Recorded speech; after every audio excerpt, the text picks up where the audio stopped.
It's okay students. तो आज हम जो है बात करने वाले हैं किसकी, द यूनियन, जो कॉन्स्टिट्यूशन ऑफ इंडिया का पार्ट 5 है, राइट। और यूनियन में हम बात करने वाले हैं प्रेसिडेंट ऑफ इंडिया की, राइट। तो सबसे पहले हम बात करेंगे इसमें प्रेसिडेंट ऑफ इंडिया, भारत के राष्ट्रपति। अब भारत के राष्ट्रपति के बारे में पढ़ेंगे तो सबसे पहले तो हमने चूंकि बात यहाँ पर यूनियन की है, तो यहाँ पे यूनियन में आप क्या पढ़ने वाले हैं, प्रेसिडेंट ऑफ इंडिया पढ़ेंगे, वाइस प्रेसिडेंट ऑफ इंडिया पढ़ेंगे, प्राइम मिनिस्टर ऑफ इंडिया पढ़ेंगे, एज वेल यूनियन एग्जीक्यूटिव्स के बारे में पढ़ेंगे, पार्लियामेंट के बारे में पढ़ेंगे, structures of upper house and structures of lower house, as well attorney general of India, solicitor councils के बारे में पढ़ेंगे, राइट। तो ये इसमें बहुत लेंथीएस्ट टॉपिक है ये यूनियन। ये जो part 5 of constitution of India है, ये बड़ा ही लेंथीएस्ट टॉपिक है। और UPSC examinations point of view से आपको बता दें, इसमें बहुत सारे क्वेश्चंस बनते हैं, तो हम बीच बीच में इनके क्वेश्चंस को भी डिस्कस करते हुए चलेंगे, राइट।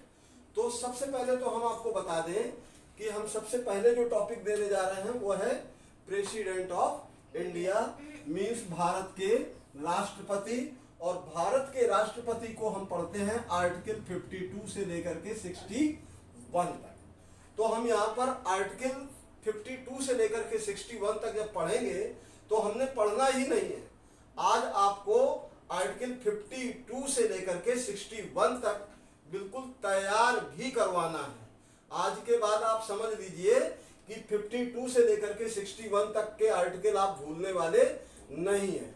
और जो लोग क्लास में नहीं है वो अगर वीडियो भी देखेंगे तो एक बार अगर ये पूरा वीडियो ध्यान से देखेंगे तो ये मेरा कमिटमेंट है कि आई थिंक उनका जो है 52 टू आर्टिकल 61 तक एक बार के वीडियो देखने में कंप्लीट हो जाएगा। तो इस वीडियो को अंत तक देखना भी है आप लोगों को, ठीक है। तो हम बात करते हैं, अगर आर्टिकल 52 61 तक को तैयार करने के लिए आपको बेसिकली ये 3 कीवर्ड्स याद रखने हैं। वो 3 कीवर्ड्स क्या है, पब, टैग, टैग से टिकैत को याद रख कर लो चाहे, राइट, और COL।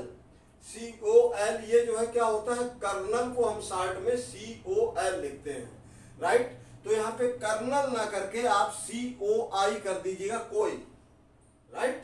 तो अब देखिए हम इसमें इन 3 कीवर्ड्स के साथ कैसे जो है आर्टिकल 52 61 तक पढ़ते हैं।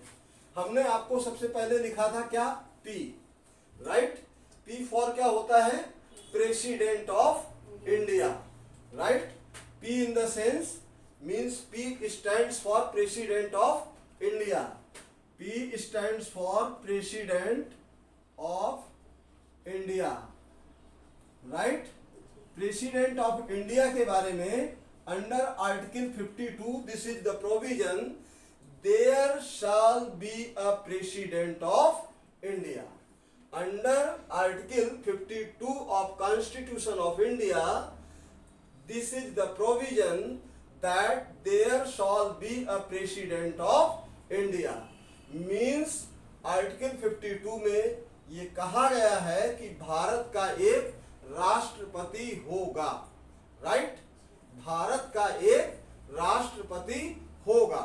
इसका अर्थ ये है कि होगा ही होगा, मीन्स वो टाइम कभी नहीं आएगा जब देश में राष्ट्रपति ना हो।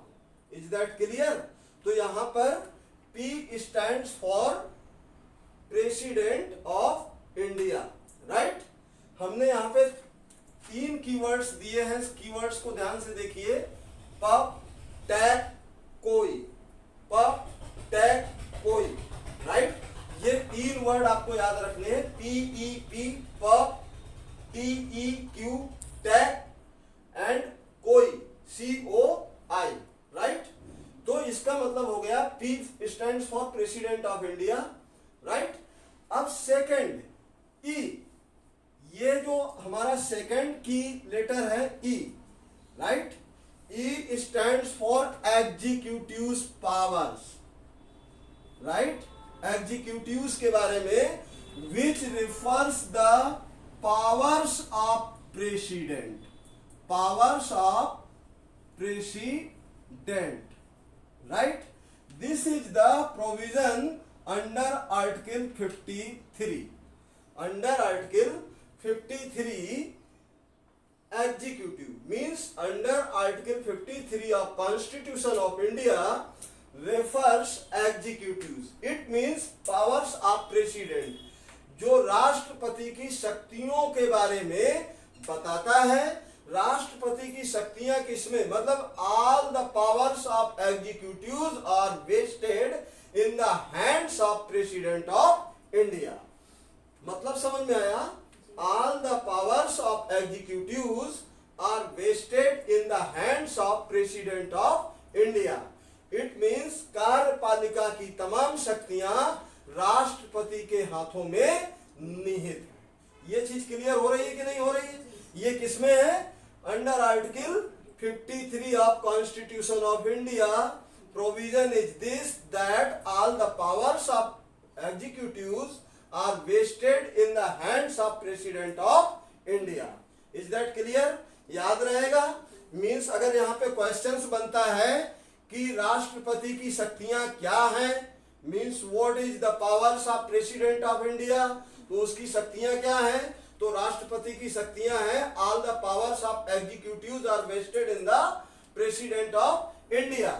या ये क्वेश्चन भी बन सकता है कि कार्यपालिका की शक्तियां किसमें निहित होती हैं, मीन्स कार्यपालिका की जो शक्तियां हैं वो किसमें निहित होती हैं, तो कार्यपालिका की तमाम शक्तियां राष्ट्रपति में निहित होती हैं। और ये प्रोविजन कहां पे है? कॉन्स्टिट्यूशन ऑफ इंडिया के। तो under article 53 this is the provision that all the powers of executives are vested in the president of India. Is that clear? ये चीज क्लियर हो गई? तो आई थिंक आर्टिकल 52 53 आपको समझ में आ गया होगा बहुत अच्छे तरीके से। Means 52 under article 52 of constitution of India this is the provision there shall be a president of India. It means the time never will come in India that when the post of president और the office of president will remain vacant.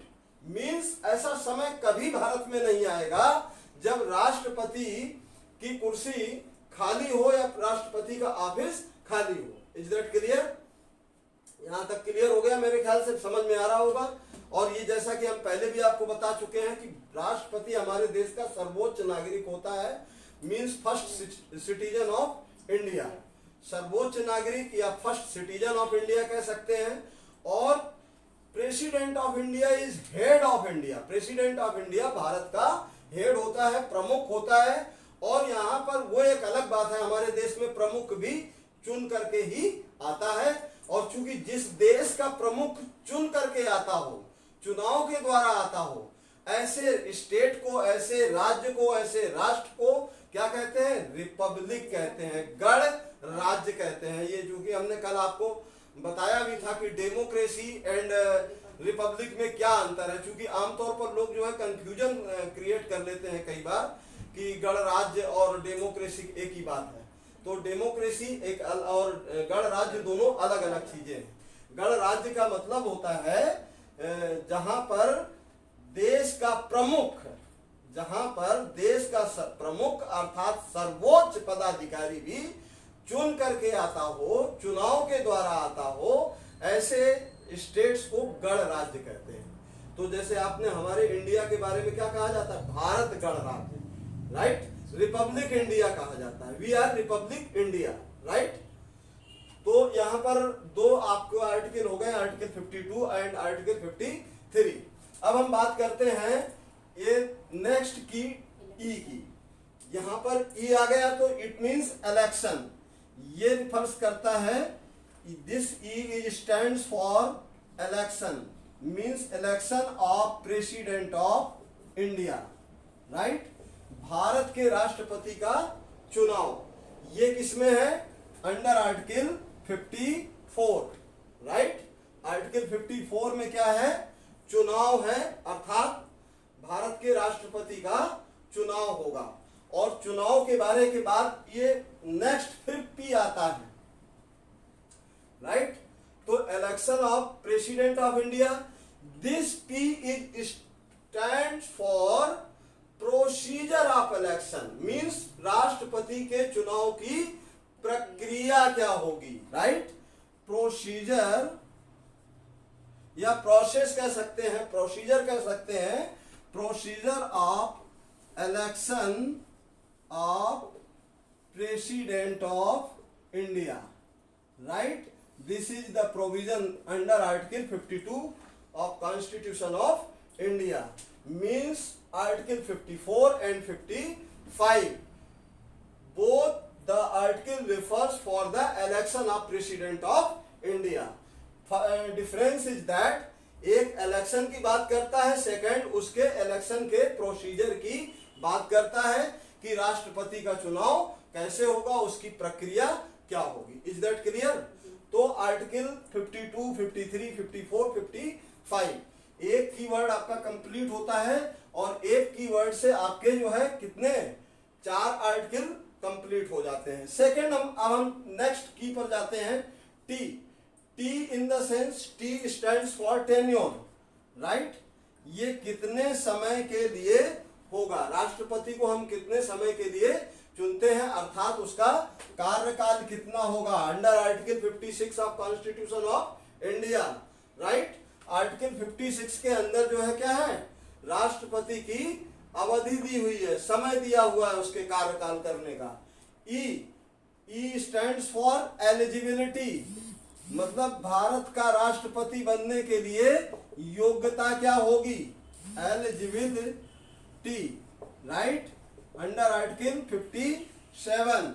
And Q stands for qualifications, means और उनकी क्या क्या qualifications होंगी, this is under article 58। C stands for conditions, राष्ट्रपति बनने की क्या क्या शर्तें होंगी, this is the under article 59। And O stands for oath, ये जो है ओथ क्या लेंगे, right, under article 60। And I stands for impeachment, means अगर आवश्यकता पड़ी तो राष्ट्रपति को भी इम्पीचमेंट मतलब उन्हें हटाया जा सकता है, उनके पद से हटाया जा सकता है। कब हटाया जा सकता है, महाभियोग चला करके, राइट। तो यहां पर हमने ये आर्टिकल 52 से लेकर के आर्टिकल 61 तक president of India, president of executives के अलावा फिर हमने उनको जो है पढ़ा उनके इलेक्शन के बारे में, फिर उनके इलेक्शंस के प्रोसीजर्स के बारे में कि प्रोसीजर क्या क्या होगा, कैसे कैसे हम प्रेसिडेंट ऑफ इंडिया का चुनाव करेंगे, फिर उनका टेन्योर क्या होगा, कार्यकाल क्या होगा। तो आई थिंक सभी लोग जानते हैं कि प्रेसिडेंट ऑफ इंडिया के ऑफिस जो प्रेसिडेंट ऑफ इंडिया है उनका कार्यकाल कितना होता है, कितने समय के लिए चुने जाते हैं, भारत में 5 साल के लिए चुने जाते हैं। इलेक्शन का प्रोसीजर क्या होता है, तो all the members of parliament of elected members, sorry all, कौन मतलब उनको वोट दे सकता है, वोट कौन कास्ट करेगा, तो all the elected members of parliament, parliament means parliament में दोनों ही आ जाते हैं, राज्यसभा और Lok Sabha. And all the elected members of legislative assemblies, means सारे जो है असेंबलीज के इलेक्टेड मेंबर्स वो प्रेसिडेंट ऑफ इंडिया के लिए वोट कास्ट करेंगे। Is that clear? तो यहां तक क्लियर हो रहा है। और इसके बाद हमने उनकी जो है एलिजिबिलिटीज क्या होंगी, हमारे देश का राष्ट्रपति बनने के लिए क्या क्या एलिजिबिलिटीज होंगी। तो एलिजिबिलिटी, फर्स्ट एलिजिबिलिटी गोज कि जो भी हमारे देश का राष्ट्रपति बनने जा रहा हो या बनने वाला है, तो पहली कंडीशन तो यही है कि वो भारत का नागरिक हो। और कुछ लोग कह देते हैं कि भारत का नागरिक हो, वो व्यक्ति पागल या दिवालिया ना हो। तो ऐसे वर्ड्स भी हमारे देश के प्रेसिडेंट ऑफ के लिए यूज करना ठीक नहीं है। मुझे लगता है कि पागल या दिवालिया व्यक्ति तो वैसे भी किसी काम का नहीं होता है, ये इसको आप अंडरस्टूड रखें दिमाग में। लेकिन खास तौर से पागल या दिवालिया जैसे शब्द प्रेसिडेंट ऑफ इंडिया के चुनाव के लिए ना यूज करें, यूज करने से बचें तो ज्यादा अच्छा है। Is that clear? क्योंकि प्रेसिडेंट ऑफ इंडिया हमारी सर्वोच्च कॉन्स्टिट्यूशनल पोस्ट है, सबसे बड़ी पोस्ट है, संवैधानिक पद है। और ये जो है इसके साथ ही जो है I think president of India आपका क्लियर हो रहा होगा। अगर आप लोगों को सी कंडीशंस है, सी इन द सेंस कंडीशन, मैंने बोला था शर्तें, उनके राष्ट्रपति बनने की क्या क्या शर्तें होंगी। अगर आप लोगों को ये वीडियो पसंद आया हो तो प्लीज इसे लाइक करें, सब्सक्राइब करें और अपने मित्रों के साथ शेयर करें और सब्सक्राइब करें ताकि आप हमारे साथ जुड़े रहें। Thank you very much.